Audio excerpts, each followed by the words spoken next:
Your cart is full. Your thumb hovers over the button. You don't need this. You know you don't need this. And yet, 3 seconds from now, you are going to buy it anyway. Then tonight, lying in bed, you will feel that familiar sting. Where did the money go? Again, this isn't a willpower problem. This is a wiring problem. Your brain is built to grab the reward in front of it and ignore the one waiting down the road. $1 today feels bigger than $2 next month, even when the math says otherwise. Add a tap-to-pay card that removes the physical sting of spending, and you have built a machine designed to drain itself. Researcher George Ainsley mapped this pattern decades ago and gave it a name: hyperbolic discounting. The value of a reward does not shrink evenly the further away it sits. It collapses fast, almost instantly, the moment something immediate becomes available instead. That is why a future version of you, debt-free and calm, can never outbid a shiny object sitting 3 clicks away right now. Consumer researcher Dennis Rook studied this exact moment and described the buying impulse as a sudden, often overwhelming urge to purchase, one that arrives with almost no warning and very little room to weigh consequences. Your brain was simply never built to negotiate with a checkout page. In Japan, there is a word for the exact opposite instinct. It is called Gaman. And once you understand it, you will never look at your bank account the same way again. Gaman is written with 2 characters. The first means self. The second means pride or restraint. Together, they describe enduring something difficult, not by suppressing it, not by pretending it doesn't hurt, but by holding steady with dignity. It is the word used to describe how commuters wait calmly in orderly lines. It is the word used to describe how families endured food shortages after disasters, without panic, without hoarding. It is not gritted teeth. It is composed strength. This is not a modern self-help gimmick.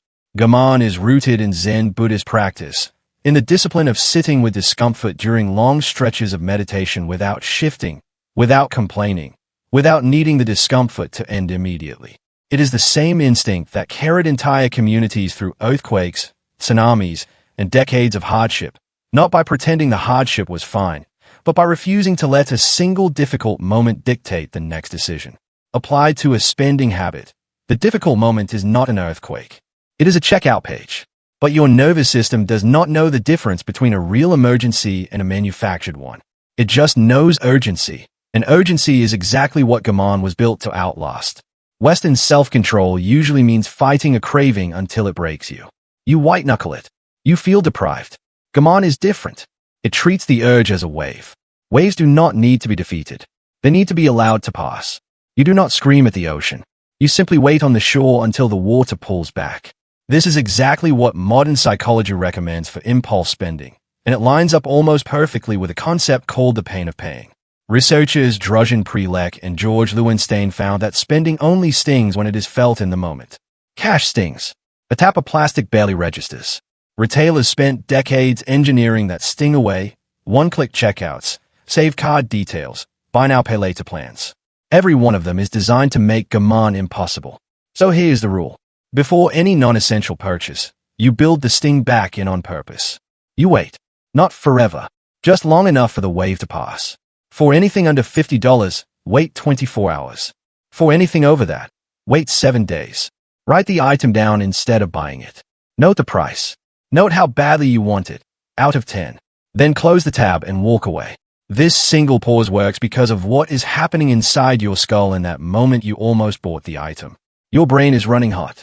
Researchers describe this as a hot state, a rush of wanting that hijacks the parts of your brain responsible for long-term judgment. Give it a day, sometimes just a few hours, and that hot state cools. The rational, forward-thinking part of your brain comes back online. 9 times out of 10, when the waiting period ends, you look at the list and think, why did I even want that? Picture a woman named Aiko. Not her real name, just a stand-in for a familiar story. Aiko used to buy something almost every single day. A candle, a pair of earrings, a kitchen gadget she saw in a video. None of it was expensive on its own. All of it added up to nearly $9,000 a year.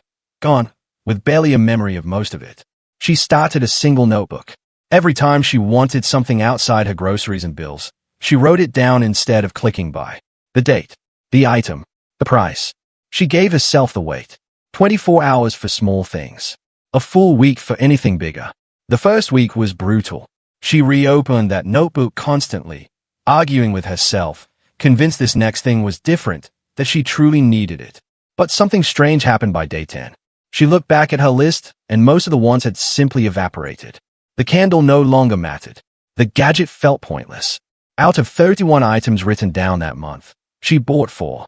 By the end of the year, she had saved more than $6,000 without a single restrictive budget, without giving up a single thing she genuinely valued. That is the second layer of Gaman that most people miss.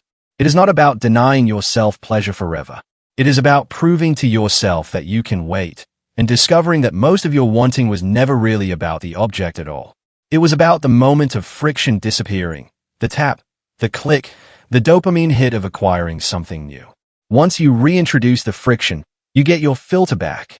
There is also a quiet dignity in this that Western budgeting rarely captures. Restrictive diets and spending bans often run on shame. You feel like a failure every time you slip. Gaman is not shame-based. It treats the pause itself as the win, whether or not you eventually buy the thing. You are not a bad person for wanting the item. You are simply choosing to meet that want with patience instead of panic. Every single time you close the tab and wait, you have already succeeded, regardless of what you decide a week later. This is also why Gaman survives where diets and budgets usually fail. It asks for one small, repeatable action, not a complete personality overhaul.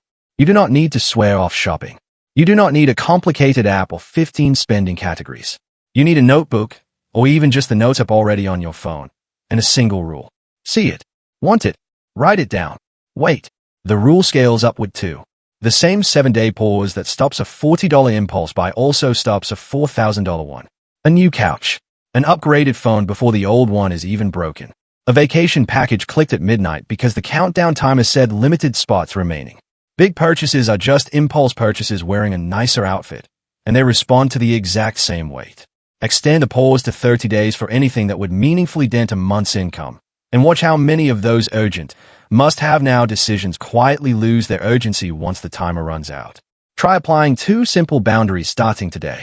Anything under $50 earns a 24-hour pause. Anything above that earns 7 days on the list before you are even allowed to reconsider it. Keep the list visible. Check it only when the waiting period ends, not before.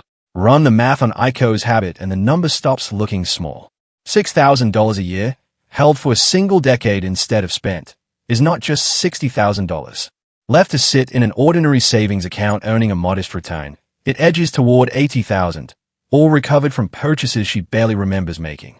That is the part impulse spending hides from you. It never feels like losing $80,000.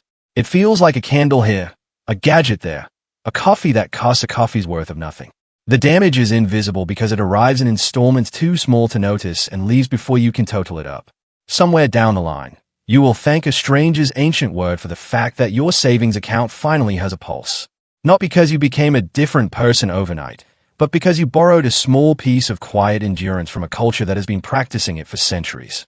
So tonight, before your next purchase, do not fight the urge.